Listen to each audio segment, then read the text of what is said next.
John, Holly, thanks for meeting with me privately. I feel that emotions were getting a little high, and I could probably get more information in a private session with you.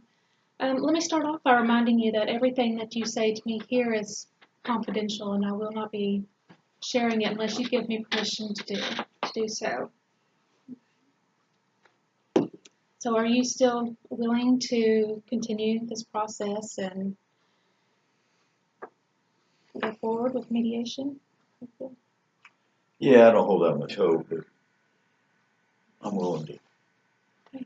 Well, give it a try. I mean, I told you that right up front. I'd commit to try, so I'll try. Just what I've heard so far, I really don't see a path forward. But okay. Well, I commend you in your effort and in your willingness to do so. Right. All right. So let's get started. John, let me ask you, how do you think we got to this point? uh, I'm really not sure how we got to this. Really got here. I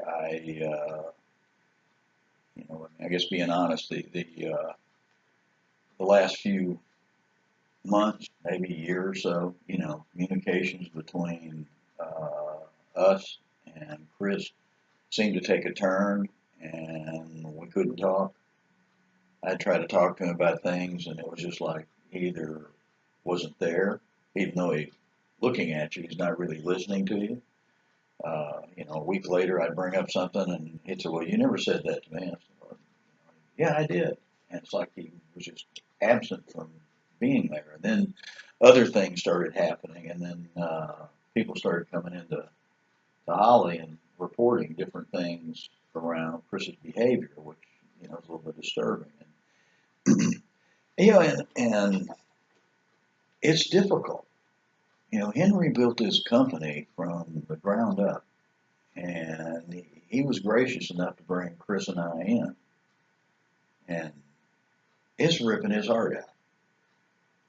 Chris files a complaint against him, and he should have come talk to us. So how do we get here? I think that is, as good an example as I have is that how poor things have gotten to where senior management of the company files a complaint and doesn't even bother to, worse than that, he didn't go into Holly, company attorney, and say, hey, look, I'm going to file a complaint and get her assistance, which she would have helped him. She's a company attorney. She worked for him just like she does the rest of us. No, he skulks off in the darkness and files a complaint with EEO behind our backs. And really, we didn't even find out until his attorney called us. And, she calls and she's real smug, well, guess what? I have a complaint against you. It's just tearing the company up. So how we got here is we're not talking, we're not communicating. And it doesn't seem like I can get through. It doesn't matter. I can be nice, I can be mean, I can ignore him, I can engage him, and he just doesn't do anything. And so I don't know how to reach him. How we got here today, we're talking about a complaint, but fundamentally, I think we're talking about something more foundational. Sales are down. We lost 2 companies in the last 3 years, and it's just like the EO complaint. It's Henry and I found out through the back door that we were losing the sales. Well, Chris would have known. Why did he come into the company and say, hey, you're losing these 2 companies? Is there something we can do? How do we stop this? Didn't say a word. So from where I'm sitting, he doesn't care what's happening to the company.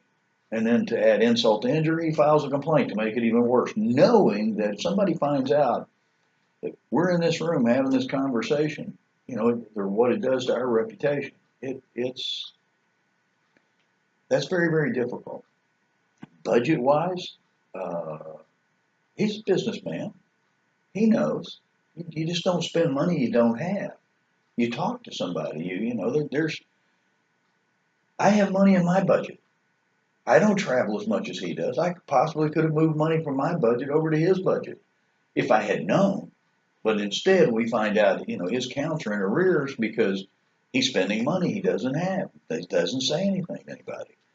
Uh, it's almost like, in some ways, I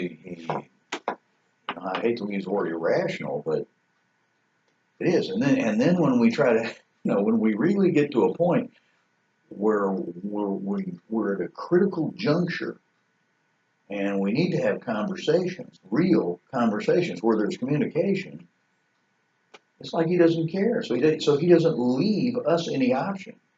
And you notice Henry is not here today. Emotionally, he's not equipped to be here. He's the head of the company. He can't be here. I'm here because he is so heartbroken over the fact that, his nephew files a complaint against him. And if I were in Henry's shoes, oh my God, I hired these two guys. The next thing I know, everything looks rosy at the beginning. And the next thing you know, he's filing a complaint against me. That's hard. That's hard for him. It's almost like Chris has a wish to tear things down. And he said this before I came over here. Why didn't he just come in my office and tell me? Why didn't he just come talk to me? What am I supposed to tell him? Do you have any ideas on why he wouldn't come talk to you, Henry? Honestly, I don't know why. He just changed. There was a point at which his behavior began to change. And, like I said, I've tried everything I know. Obviously, I'm under the same stress everybody else is because his sales are going down, which means the company's sales are going down. So I have to answer to Henry just like Chris does. And Chris is on the road. He's not, he always talks about me being in the office. Well, yeah, he's out on the road. I'm the one taking the heat from Henry. I'm the one in the company, being called into his office every other day. How come my sales numbers are not, what am I going to look for? I get on the phone, try to call Chris. Where is he? He's gone. There's nowhere to be found. So I'm in there trying to explain to Henry why the numbers are down, and I'm the one that's looking bad. That's what you don't talk to your brother? What am I going to say? I don't have the ability to talk to my brother or tell my uncle, oh, my brother won't return my calls? John, do you think Chris cares about the company, the family business? His actions would say otherwise, I think, but the person I know and other things that he does would say, yeah. So I guess deep down in, I think he does. I don't really think he wishes it would fold. That because there are some things that he does do that I scratch my head. It doesn't add up. Why you do this? That makes it look like you care. But then over here, your sales are going down, and it doesn't look like you're concerned. So, yeah, fundamentally, I would say yes. Okay. When he mentioned his anxiety earlier, do you think that there's a possibility that this is real and has real effects on him and the way he acts? I don't know. I guess maybe it could be. I have anxiety all the time, but I don't fail to show up for work because I'm anxious. Okay. Actually, I never, I'm so busy doing other stuff, I actually never really sat down to think about, do you really have some personal problem? Because it appeared to me that maybe something's going on. But I try to inquire about it. He just shuts me down. So he has the strength to shut me down, but he doesn't have the strength to come to work. I mean, doesn't seem to add up, but, people do have that. So maybe he does. And you mentioned that you and Chris, increased sales 35% in the past together. Yes. Yeah, we did. He was great. He was great to work with. We would get on the phone and talk about how things were going, come back, have a beer, high five. And things were going really good in those days. And I just don't know what happened. Now, what are your expectations now of Chris? What could make him be the employee you think that he used to be? What would it take from you and from him to get back to that point? Well, first, really I need sales to improve.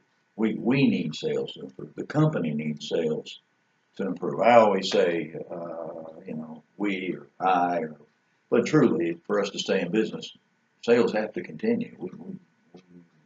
We can't stay in a posture. If you don't get out in front of that stuff, next thing you know, you're out of business. I need him to be dependable. He has to be dependable. I have to know that he's going to be at work or when he's going to come to work. I have to know that he's going to be within budget. Those are basic business things. He has to drop this complaint, knock this nonsense off. This whole thing about filing a complaint, I don't even know how I get around that. And then lastly, I think he needs to apologize to everybody.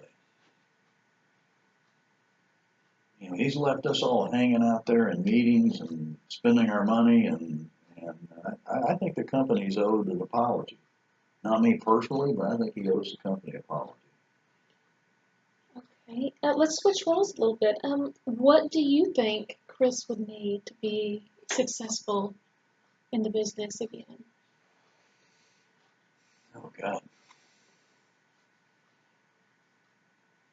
I really don't know. He says he needs time off. Well, we all need time off. I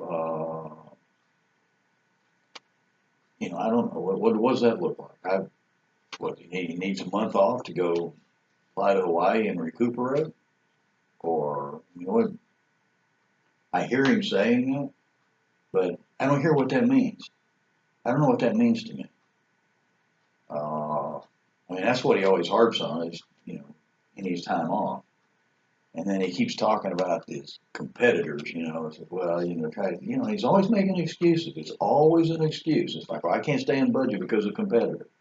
And I can't be at a sales meeting because I got to take time off. It's always just some excuse there. But We're talking about his needs. You said you think he needs time off. And so do you think he needs, what else in there do you think? You're telling me all the things that are going wrong, but can you tell me what he would need? He would need. Well, I'm trying to answer your question, but not being Chris and not being able to talk to Chris, I'm having to guess comments he's made. One of them, the one he's talked about most often is time off. I don't know what that looks like. Sales. He keeps harping about competition. I don't know what that looks like. Well, he doesn't tell me what that looks like. Dependability, budget.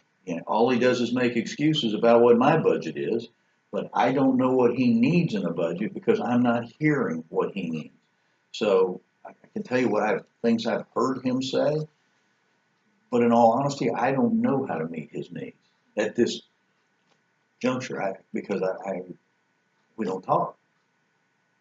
Okay, so we've talked about what do you think his needs are, and if he were to say those to you, how would you respond to him needing the extra time that you think he needs, depending on what it was? It would all depend on what that looked like. We have a business to run. If he needs a month, I'm being a little facetious and probably more sarcastic than facetious, but if he needs a week in Hawaii every other week, I'm not sure the business can accommodate that. If he needs a day off here and there, that's fine. But then tell somebody, what day is it? When are you not going to be here? Now we all have flexibility to take days off and do things, and it's not about Chris having to ask permission to take off. That's not what it's about. It's about I'm back in the office scheduling meetings. And we're all waiting for Chris to show up, and he doesn't show up. So when I want him to call, he always, like he said earlier today, why should I call? He doesn't call me. Well, he's not scheduling meetings. I am. So it's embarrassing when I schedule a meeting and people are thinking, you don't even know where your home staff that they're not available for this meeting. Okay, let's say you did reach an agreement and he begins working again, the business is becoming more successful. If we ran into this if you ran into this problem again, what steps would you take the next time? I would honestly hope that we didn't, if we're able to resolve this, I don't want to get here next time. It's called talking. Somehow, you talk and you either reach a resolution or you don't. But at least you talked and there's some point of finality. But like I said, I think I told you how I see it, but there's a lot of stuff I really don't know, to be really honest. I'm frustrated. I'm at my wit's end with him because just saying I need time off doesn't tell me what that means. And you shared with me earlier that you do believe Chris cares about the company. Yeah, I do. Okay. And to restate the other things that you've mentioned, the things you need from him, you need dependability, which comes with communication. Right. And that's what you're going to need from him. And if it's not going well, are you willing to work with him to get it back to where it needs to be? Yes, I am. Actually, I am. Okay. Well, thank you. And our everything we said in here is confidential. I will not share anything unless you give me permission to do so. So, are is there anything you're comfortable with me sharing, or is everything just needs to remain confidential? I don't know if I haven't said anything that we would. Do you have any concerns or? And so everything we spoke of here is okay to be brought up, yes, in the future. Okay. Well, thank you. I know this is difficult, and emotions can be high, especially when family is involved. And I still believe that we can get to the point where an agreement can be reached. So thank you for your time.